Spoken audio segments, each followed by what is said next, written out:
the inaugural edition of our live stream Q&A. Now, for those of you that don't know, earlier this week we posted a news story about the Q&A live stream, and we asked for your questions. And the goal of this live stream is for us to be able to talk to you about Game Update 1.4, Terra from Beyond, and our new free-to-play option that's going to be debuting this fall. Now, joining me today, we have senior producer Blaine Christine and senior designer George Smith.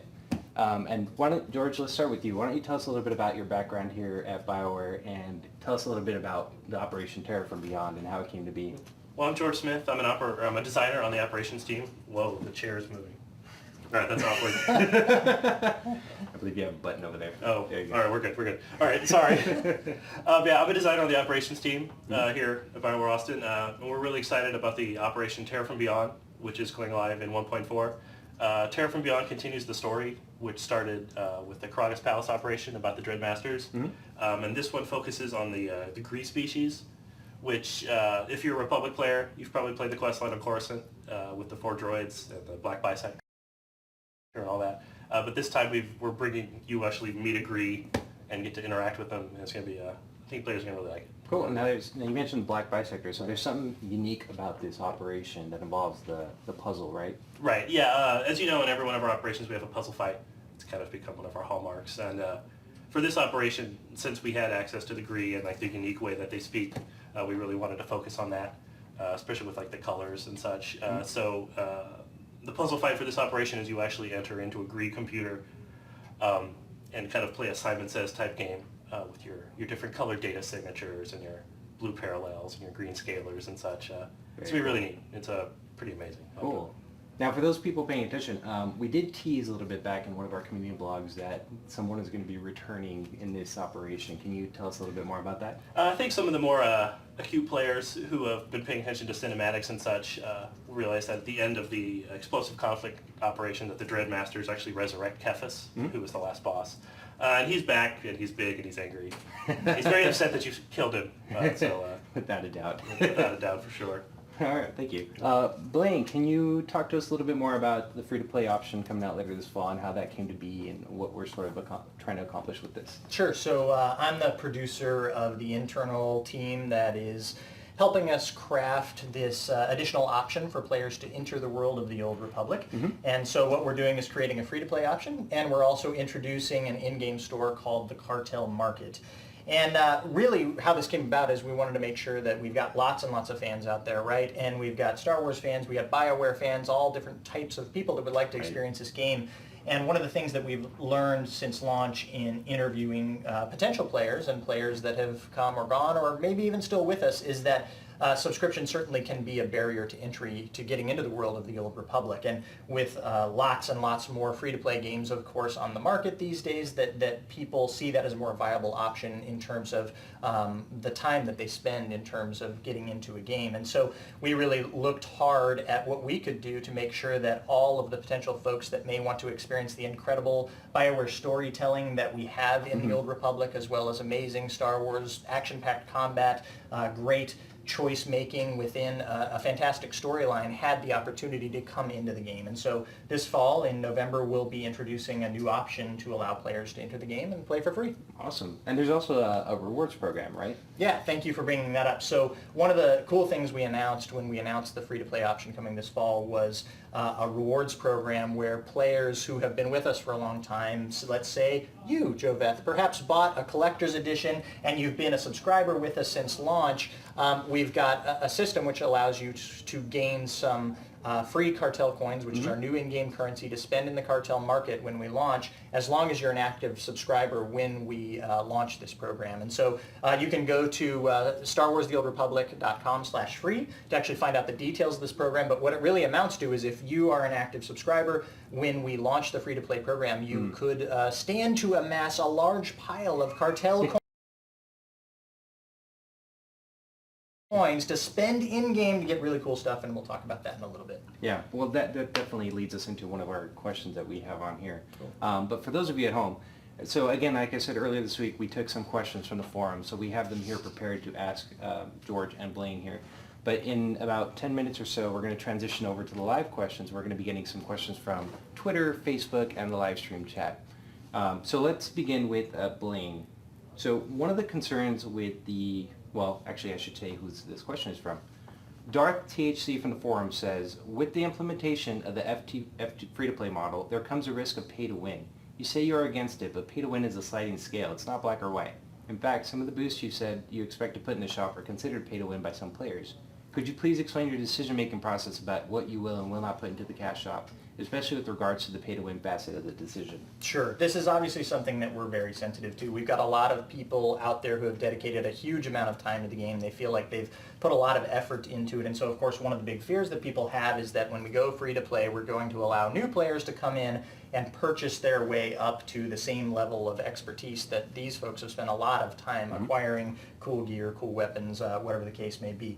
So our philosophy is essentially this. Free-to-play players are going to have certain restrictions placed around them when they enter the game, and subscribers are essentially, as far as gameplay is concerned, not going to see a large change. And so really our goal here is for people that are playing alternate characters or coming into the game as a free-to-play player and having these restrictions, which are things potentially like not having rest experience, where they have means to sort of accelerate their progression through the game without becoming a subscriber. So if they see something as a certain impediment, they have a way to purchase their way out of it potentially. So we really see it as a net benefit. We're not going to sell things in the game that are going to allow people to be competitive at high level in-game PvP or PvE for that matter. So we're very sensitive to that. However, at mid-levels, if somebody is either trying to go through an alternate storyline with a new character class, or if somebody's coming in as a free-to-play player and they would like to purchase a gear set that's going to help them at level 15, we're going to put that option on the table. So mostly what you're going to see are things like experience point boosts, which are going to be beneficial to subscribers as well as free-to-play players, because it can accelerate your experience as a subscriber as well. But we're not going to do anything that's going to harm the in-game folks, and we're very cautious about that and definitely want to pay close attention to the community. Good, cool.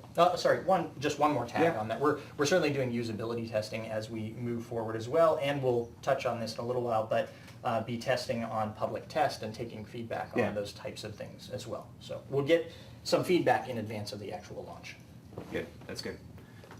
George, as Lord of Moo, I believe I'm pronouncing that correctly, from the forums asked, what sort of content do you have planned for players that don't enjoy PvPing and don't have time or lack the interest in doing the PvE endgame content, such as operations? Well, we're very aware that operations are not for everyone. There's there's a time commitment, there's a lot of logistics involved in getting 8 players of the correct class and all that together. So as a part of our more frequent updates that we're producing now, we are definitely focusing on giving the section of players who don't enjoy operations more end-game content that they can do beyond just the questing and such. Right. So I think as the updates roll forward, you'll be able to see more stuff like that. Right. So we already have a few of those that we've announced. We've got we've got a new daily quest area that's coming out. You mentioned possibly not PvP, but we've got the Ancient Hypergates War Zone. Yeah. And we got a lot of other stuff that we can't talk about yet that we're kind of cooking. Awesome. That will be perfect for those type of players. Okay. All right, let's move on to the next question.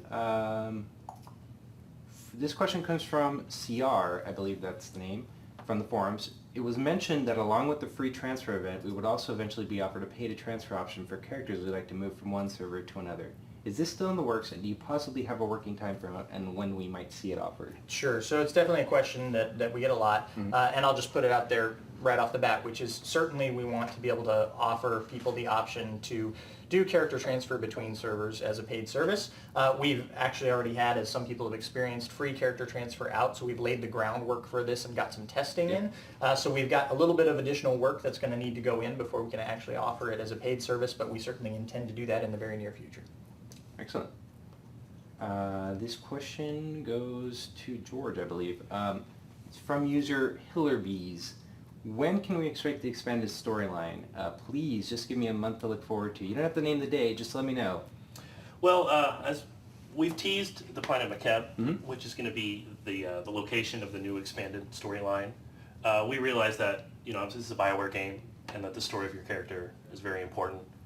And, in an upcoming update, when we release the planet Makeb, there'll be the continuation from where the story left off, the main character stories. So players can look forward to whenever Makeb comes out to expand the story. And then we're very conscious that this is a story-based game, and like I mentioned in the operation, there's a story thread that continues through all of those. And I think that in everything we do, we're going to try to make sure that there's that element of story there. Right. Because it's very important. Good, good. Next question comes from Izori, I believe. Will the Cartel Coin Shop be in before the free-to-play crossover so any bugs can be resolved? You mentioned this a little bit before, but I wanted you to elaborate a little bit on that. Will people be able to try out the Cartel Coin Shop and just the different items that will be available eventually? Yep, so I think it's a great question. I think what you will see, our current plan is the same thing we do with any new content we introduce to the game, which is those familiar with or playing on public test, thank you by the way, you will see that a couple of weeks before we actually launch the free-to-play option, players will actually be able to go on to public test, and our intent is to make sure that anybody who logs on to public test gets some Cartel coins that they can play with only on public test. Right. Make sure to point out those don't transfer over to the live game, but you'll be able to go in and we will have the actual items for sale on public test. So at that time, people will be able to go in, make purchases, and basically give us feedback on that entire system. And we can also have a last chance to find any bugs that we haven't found up to that point. Obviously, our goal with public test is always to find those bugs before we get there, but community is great about finding extra things that we missed. So thank Definitely. All right, thank you. This question comes from Costello, and it's a little bit more on the technical side of things, but I think George is up for this question. With the coming 1.4 update, what was the reasoning behind the new daily relics that cost 400 commendations but are only very marginally better, or new equipment, black hole commendation gear that seems to cost 350 commendations per piece? Just kind of a side effect of the public test environment is that occasionally testing items or items that may or may not have been intended for live will make it up there, and unfortunately that specific item was a case of that. So that item in particular is going to be removed, and it'll be reviewed, and hopefully a better version will come out in a future update. Okay, good. That was just a little misunderstanding. Okay. Question from Vasala. My biggest question is, when will we be seeing the Cathar and HK51? Very good question. And I was at E3 talking about the Cathar and HK51 this year. So with the Cathar, they're certainly still in the works. In fact, both are still in the works. What I can say is HK51, I am confident that you will see before the end of the year. The Cathar, we don't have a definite time frame for at this point, but definitely intend to introduce them as the first species expansion in the Old Republic. So you will see them as soon as they're ready. Awesome. Again, this goes back to the Cartel Shop, or Cartel Store. What kinds of things can we expect to see in the Cartel Coin Shop? Sure, good question. I think that initially, of course, what you're going to see is a smattering of things. So we're going to have some really cool mounts. We're going to have some cool pets. We're going to have, as I mentioned a little bit earlier, potentially some gear sets, not impactful to end game. We'll be very sensitive to that, but helping players as they level up. You're going to, and I want to point out, the gear that you will find, I think, will be interesting to everyone because it's not going to be restricted by class or by faction. It's also all moddable. So as you get gear that you purchase in the cartel market, hopefully it's something that you will be able to use for a class that you've got. That's certainly our intent. And we'll also have a really cool thing, which is cartel packs. And cartel packs are packs that you'll be able to buy, and you will get a random assortment of very cool items. And of course, you get a chance to get hopefully some of the cooler items that may be in the game. Not power, but very cool. They're going to make you look amazing, certainly. Excellent. And that question was attributed to Sial. Sorry, I forgot to mention your name. Next one comes from Samaria. Are free-to-play 1.4 and cartel coins all hitting at the same time? If you're paying attention at this point, 1.4 is already on public test and will be coming very, very soon. As I just mentioned, cartel coins and the market are not yet on public test, so those are disassociated. All right. Now, what we can say is what we're looking at now, again, 1.4 is already on public test, but cartel market, we're targeting November. Excellent. Now we're going to turn it over to the stream and take some of your questions from there. It looks like we have one from George from our live stream. It's for George, I'm sorry. It comes from Dominion POTF, and he asks, when are we going to see Nightmare Mode for Terra from Beyond? We know that that's something that players have been clamoring for basically since, from Terra from Beyond. Before that there will be,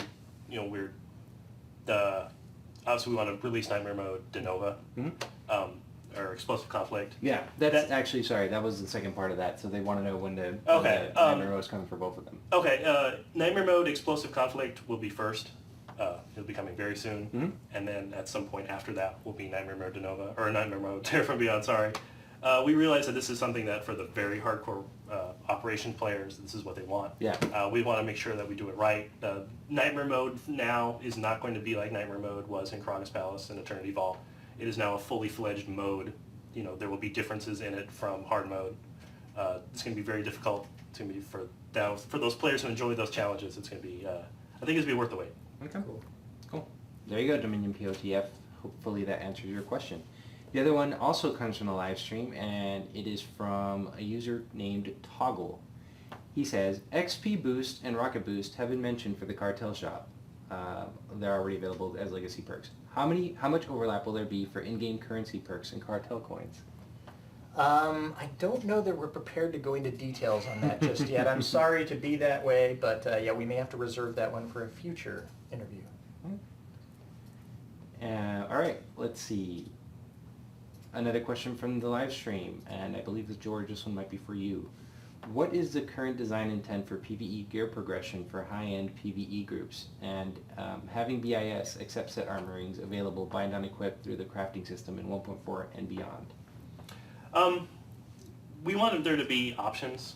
We want there to be multiple vectors for players to, increase their character's power.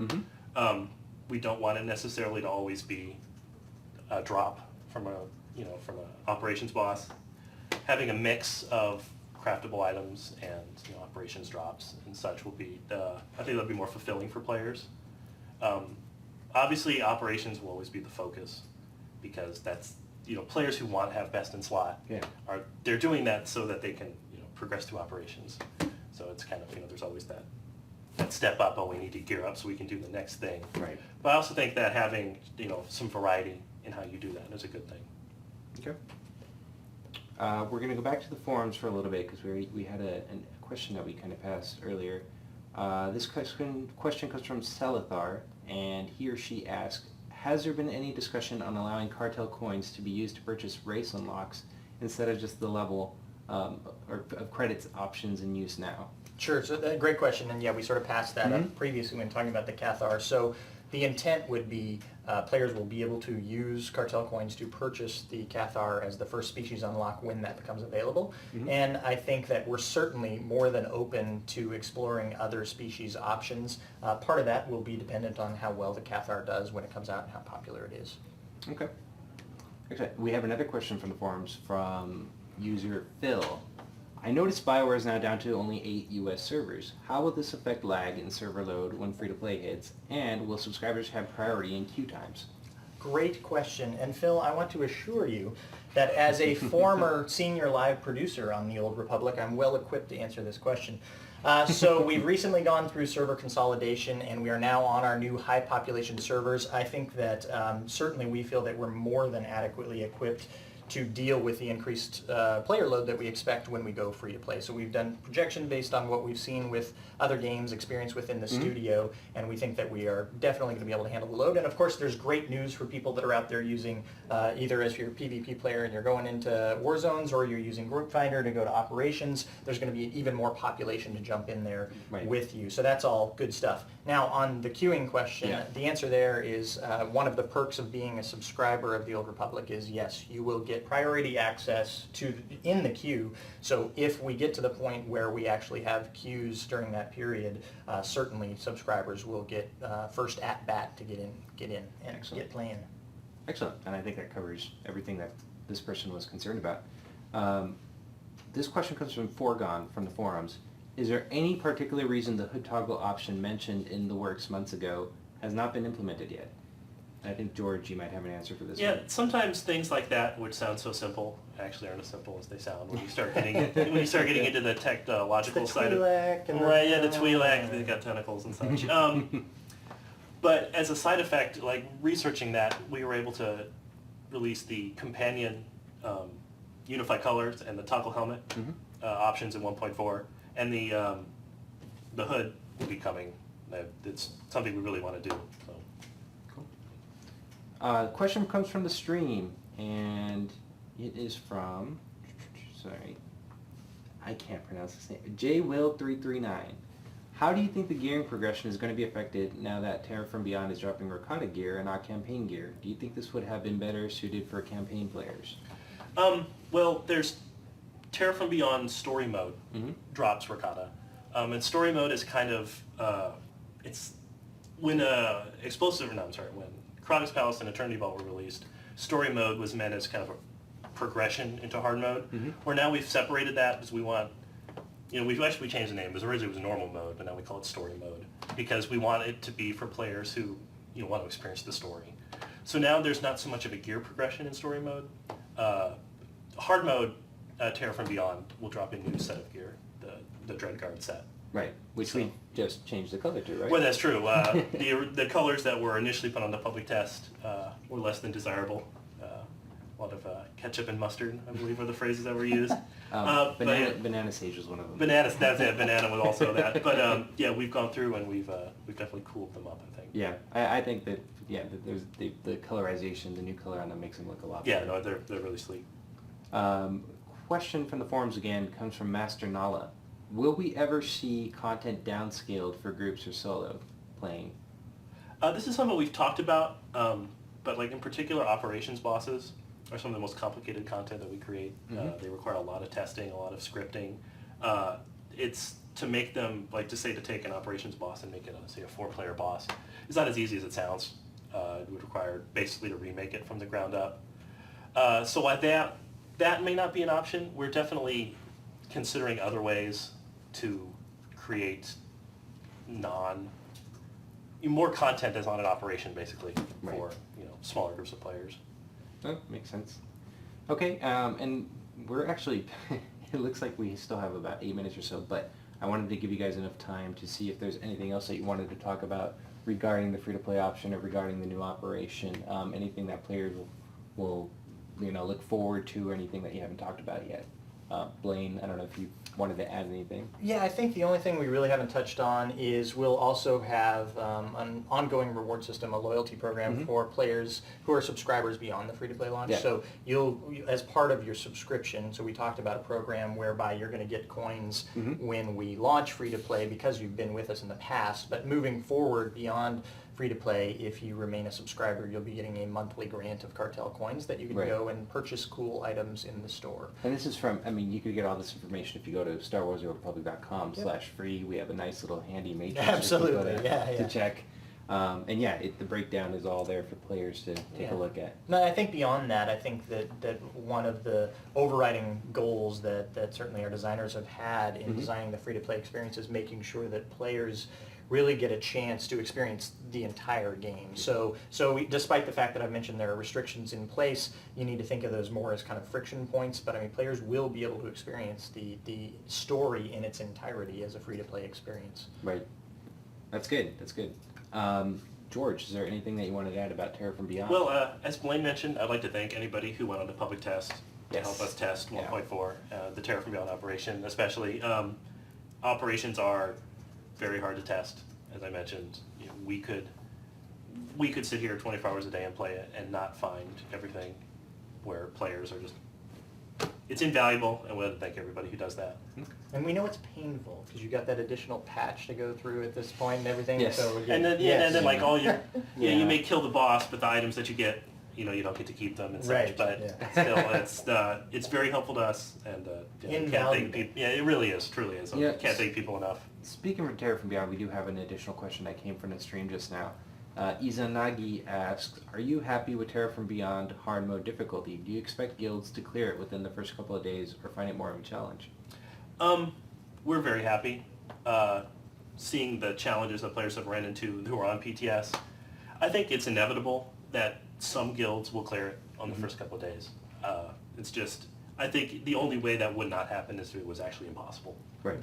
If we make it so that it can be beaten, it will be beaten. But I don't think that'll be the majority of players at all. Majority of players who go in, wanting to attempt the hard mode, it's going to take them a while. There's going to be, you may kill the first couple of bosses, but it's going to, I think it'll give you something to think about for a while. Some meaty content to go through. Excellent. I guess the last question that we could probably leave off with is Blaine, in general, how do you address concerns from players who maybe, are used to hearing free-to-play a lot and they associate it with some sort of negativity? Like, how do you assure current players that the experience will remain the same for them, and if not even better? What is there to look forward to, for example, free players versus current subscription players? Sure, I think that you're definitely, as a subscriber, beyond what we've talked about. So you've got basically expect virtually no changes beyond what you would normally get in a patch moving forward. You're getting the addition of the loyalty program where you get a free grant of cartel coins every month. But then in addition to that, I think there's content that as we generate new content that the free players may be restricted from accessing, where subscribers are certainly going to be able to easily get in there because it's free. So that makes it easier. So new players could just sign up once it's rolled out, could sign up, experience the whole story all the way to level 50. However, there are going to be restrictions around things like, for instance, war zones. Free players will be limited on the amount of war zones and or flashpoints they can do without purchasing access to more, whereas subscribers are going to have the same experience you have now. If you can play as many war zones as you want, so go do it. Okay. Now. Right now, right Stop after watching this. me. No, after this, right. All right, and that's about it. That's everything that we have from the live stream and from the forums. I'd like to thank you two, George and Blaine, for coming on here to answer these questions. Cool. And for you at home, we're going to be doing this around every game update, so you can look forward for future Q&A live streams. I'll be here. These people might be here. They might not. It might be somebody else. Sorry, Sounds Blaine. menacing. Yeah. So when we do the next live stream, we'll do the same thing. We'll go ahead and post a story beforehand so that we could have your questions, and we'll also take your questions again from Facebook, Twitter, and the live stream. And a special thanks to Eric Musco, who's sort of on the side here, sort of relating all the questions.